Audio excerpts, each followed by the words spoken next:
Life is full of challenges and losses. People lose time, joy, possessions, and sometimes even their sense of peace.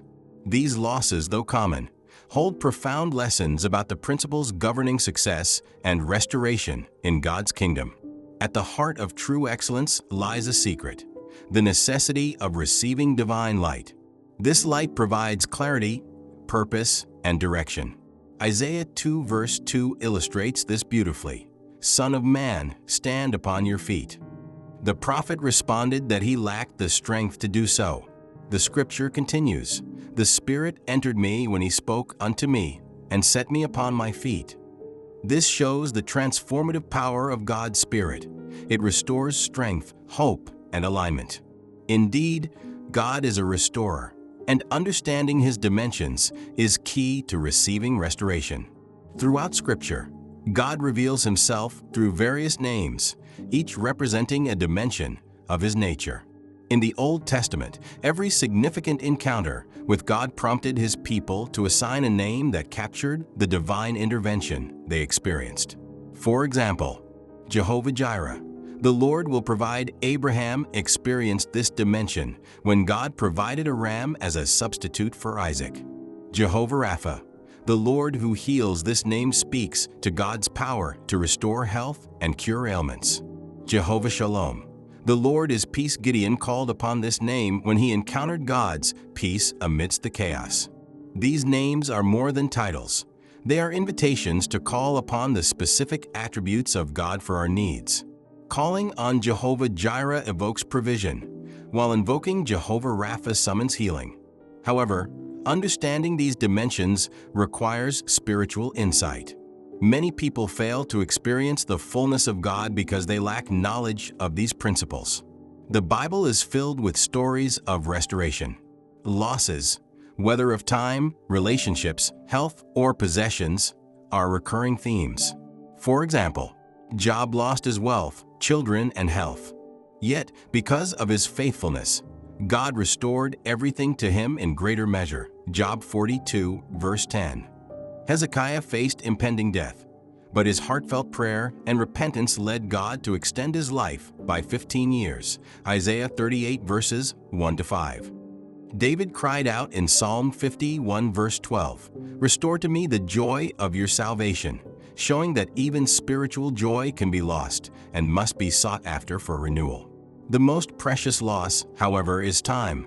Time, unlike material possessions, cannot be regained in the same way.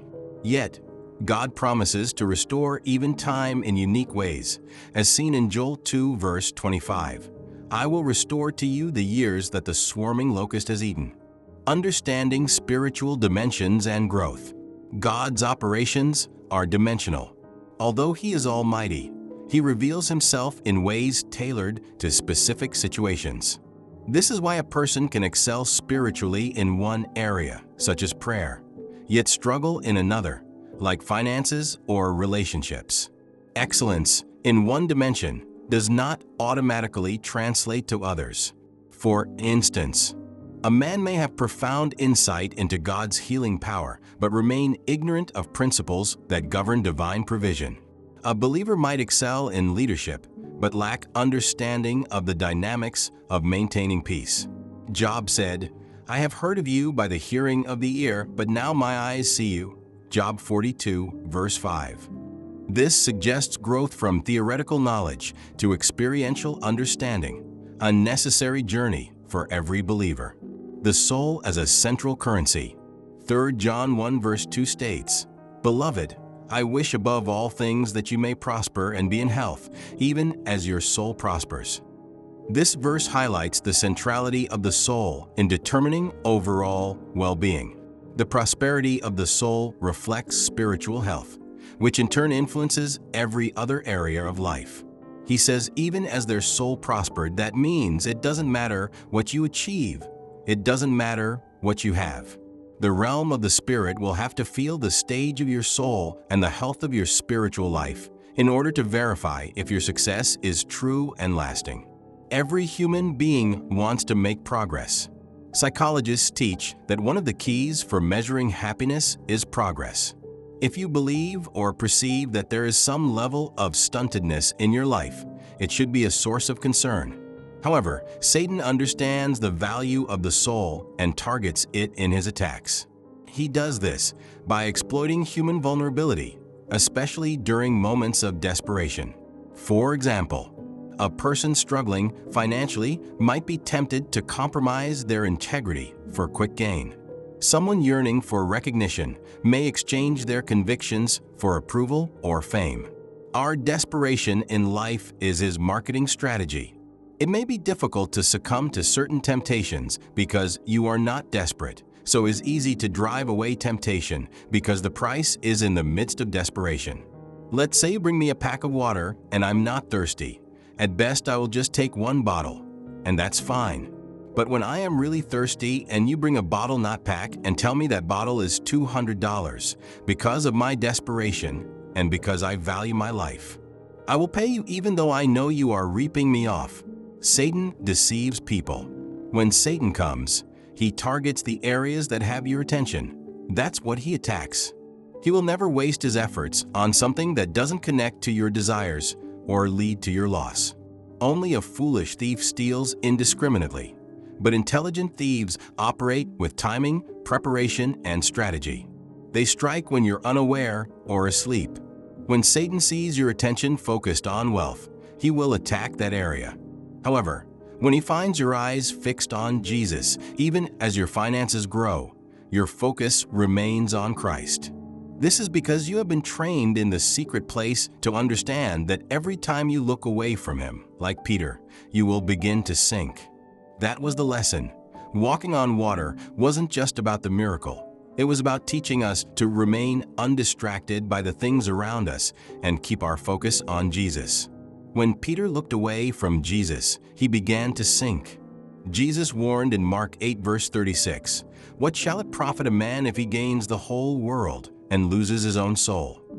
This underscores the eternal value of the soul compared to temporary earthly gains. The danger of desperation. Desperation is a powerful motivator, but also a dangerous vulnerability. Satan uses moments of desperation to present enticing but destructive alternatives.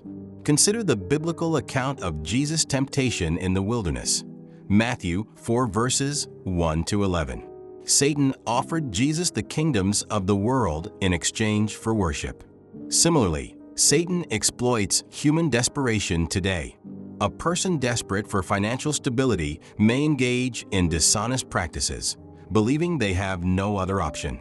A young woman longing for marriage might settle for an unequally yoked partner, sacrificing her spiritual convictions.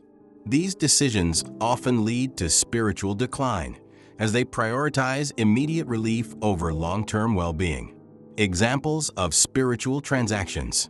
Every blessing or breakthrough requires a cost, but the currency is often spiritual. The devil tempts people to trade their soul for material gain. This is not always explicit, but often subtle. For example, a person consumed by their career might neglect their prayer life and family. Over time, they lose their connection to God, even as their professional success grows. Another may prioritize wealth accumulation to the point where generosity, compassion, and spiritual growth are abandoned. Satan's strategy is gradual. He allows individuals to enjoy temporary success, while slowly eroding their spiritual foundation. By the time the consequences manifest, the damage to their soul is often severe. Signs of compromise. One of the clearest indicators of spiritual compromise is a declining passion for God.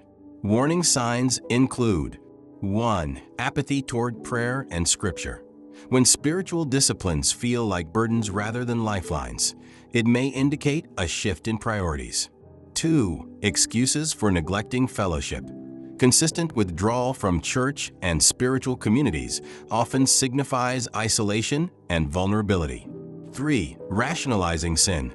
Small compromises, justified as harmless, often lead to greater moral and spiritual failures. The restoration process. Restoration begins with repentance and a return to the secret place of fellowship with God. Key steps include: 1. Acknowledging the loss. Honest self-reflection is necessary to identify areas of spiritual decline. 2. Returning to God's presence.